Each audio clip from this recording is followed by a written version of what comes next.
ایک اور بھی بڑا خوبصورت رمضان کا معنی ہے۔ اللہ کے نبی نے فرمایا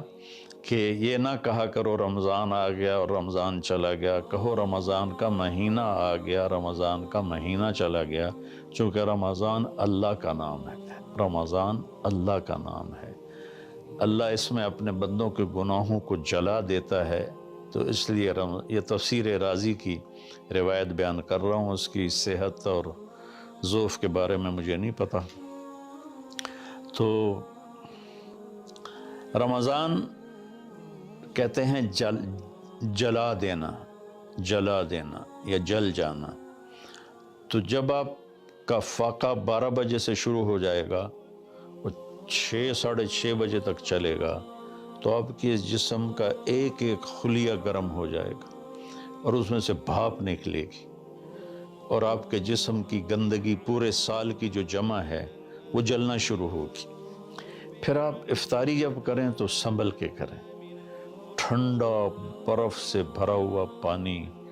اور روح افزا اور جام شیریں اور دودھ سوڈا، اور اس میں برف کے اتنے بڑے بڑے ڈلے ڈال کے جب آپ پیتے ہیں تو سارے دن کے روزے کا جسمانی فائدہ فوت ہو جاتا ہے، ختم ہو جاتا ہے۔ سنبھل کے پانی پئیں اور روم ٹمپریچر کا پانی پئیں۔ اس وقت معدہ گرم ہوتا ہے، اس میں ٹھنڈی بلا ڈالنا، اور پھر آپ اس پر دوسرا ظلم یہ کرتے ہیں کہ اتنا ٹھنڈا پینے کے ساتھ گرم گرم سموسے کھاتے ہیں، گرم گرم پکوڑے کھاتے ہیں، اور کئی ماشاءاللہ ساتھ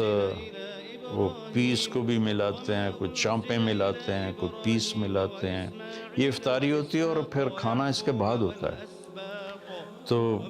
سادہ پانی سے روزہ افطار کریں اور مغرب کی نماز کے بعد ہلکا پھلکا کھانا لیں، اور پھر تراویح کا انتظار کریں، تراویح پڑھیں، اور اس کے بعد جس کا ذوق ہے ٹھنڈا پانی پینے کا وہ ٹھنڈا پی لے، گرم کا ذوق ہے گرم پی لے، لیکن برائے مہربانی کئی چیزوں کا اب میں ایک آپ کو مثال دیتا ہوں۔ یہ ہماری گاڑیاں ہیں معمولی سی، تو ہم اس میں دیکھتے ہیں کہ اچھا پیٹرول کہاں ملتا ہے۔ جس پیٹرول پمپ کا پتہ چلے کہ پیٹرول اچھا نہیں، ہم سزوکی والا بھی آگے چلا جاتا ہے کہ ویکھو چنگا پیٹرول کی تھلب ہے، اور جن کے پاس مہنگی گاڑیاں وہ ہائی آکٹین ڈلواتے ہیں جو پیٹرول کی سب سے اچھی قسم ہوتی ہے۔ تو ہم اپنی ایک چھوٹی سی گاڑی، چند لاکھ یا چند کروڑ کی گاڑی کو اچھا پیٹرول دینے کے لیے کئی کلومیٹر سفر کرتے ہیں کہ وہاں کا پیٹرول پمپ اچھا ہے، اور یہ جو گاڑی ہے جس کی آنکھ کا یہ ابرو کا یہ جو پپوٹے کا بال ہے، یہ اگر گر جائے تو ساری دنیا مل کے نہیں دے سکتی۔ ایک نوخن اگر گر جائے تو پوری دنیا مل کے وہ نوخن نہیں دے سکتی۔ کون چاہتا میں گنجا ہو جاؤں؟ ایک بال گرتا ہے تو پوری دنیا کی طاقت مل کر وہ بال واپس نہیں لا سکتی۔ تو اس کو ہم گندی سے گندی چیزیں کھلاتے ہیں، کچوریاں کھا رہے ہوتے ہیں، قتلمے کھا رہے ہوتے ہیں کہ افطاری ہو رہی ہے۔ تو اللہ کے واسطے ٹویوٹا گاڑی میں صاف پیٹرول ڈلواتے ہو اور اس خوبصورت گاڑی میں گند بھر دیتے ہو، سموسے اور پکوڑے اور دودھ سوڈا اور جام شیریں اور روح افزا اور 7 اپ اور ٹھنڈے پانی، سکنجبین، اور اس کے اوپر پھر مرغے کے پیس اور چانپوں کے پیس، اور ابھی کھانا بعد میں کھانا ہوتا ہے۔ تو مہربانی کریں، اپنے جسم کی صفائی کریں، اعتدال سے کھائیں، افطاری بھی اتنی کھائیں کہ آپ کی بھوک باقی ہو، تو آپ آرام سے تراویحیں پڑھ لیں گے۔ تو تراویح پڑھیں، پھر اس کے بعد آپ آرام کریں، جلدی سے سو جائیں۔ اور بعض نوجوان ساری رات جاگتے ہیں، ٹھیک ہے، کوئی بات نہیں، جاگیں، کوئی نفل بھی پڑھ لیا کریں، کچھ اپنی گپ شپ بھی کر لیا کریں۔ عاق لوالدیہ، جو ماں باپ کے دل کو ٹکڑے ٹکڑے کر دے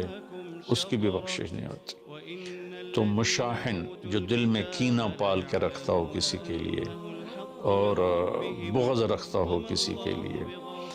نفرت رکھتا ہو کسی کے لیے، حسد رکھتا ہو کسی کے لیے، ایک اس دل پر اللہ کی رحمت کی نظر نہیں پڑتی، اور ایک قاطع الرحم جو رشتہ داروں سے لڑتا ہو، رشتہ داروں سے ماتھا جو مارتا ہو، کبھی سینگ پھنسائے ہیں، کبھی اس کے ساتھ کبھی اس کے ساتھ، خونی رشتوں میں جو غلط سلوک اختیار کرتا ہے، ایک اس کی خاص طور پہ بخشش نہیں ہوتی۔ تو باقی اللہ کا دریائے رحمت ہے، جو بھی توبہ کرے گا، مشرک بھی توبہ کرے گا معاف، سود خور توبہ کرے گا معاف، چور توبہ کرے، ڈاکو توبہ کرے، زانی توبہ کرے، قاتل توبہ کرے، شرابی توبہ کرے، ماں باپ کا نافرمان توبہ کرے، اور رشتہ داروں سے لڑنے والا توبہ کرے، نفرت رکھنے والا توبہ کرے، اور سود پہ کام کرنے والا توبہ کرے، سود کھانے والا توبہ کرے، سب معاف ہو جائے گا، سب معاف ہو جائے گا۔ اور اللہ سے مانگیں کہ اللہ تعالیٰ اس میں ہماری جسمانی صحت بھی بحال کر دے اور روحانی صحت بھی بحال کر دے، اور ہمارے گناہوں کو معاف کر دے۔ السلام علیکم ورحمۃ اللہ وبرکاتہ۔